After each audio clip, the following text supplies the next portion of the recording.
David Rachine, vous étiez aujourd'hui dans le Médoc pour faire une réunion publique. Ce matin, vous aviez visité plusieurs lieux. Qu'est-ce que vous pouvez nous en dire ? Bien, c'était une matinée extrêmement intéressante, puisqu'en effet, nous avons visité l'église dont j'ai permis pour partie la restauration d'un certain nombre de vitraux, puis ensuite une entreprise qui fait un vin absolument formidable et qui est une entreprise, une exploitation familiale, un modèle que nous voulons défendre et auquel les Français sont très attachés.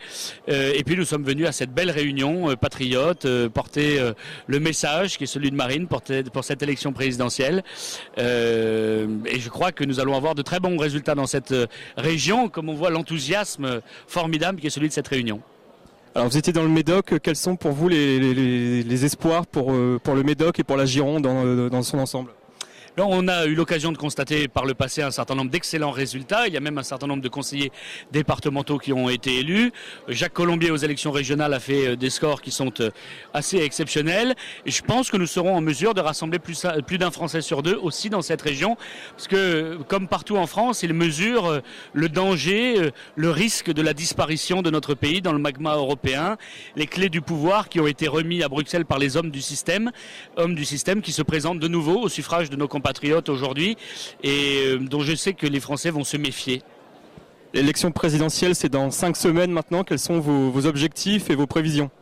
L'objectif, c'est évidemment de l'emporter, cette élection présidentielle, pour changer véritablement la politique dans ce pays, pour redonner la parole au peuple, pour lui faire participer à la vie politique de ce pays à travers la proportionnelle, à travers le référendum d'initiative populaire, à travers une réforme institutionnelle qui sera très exigeante.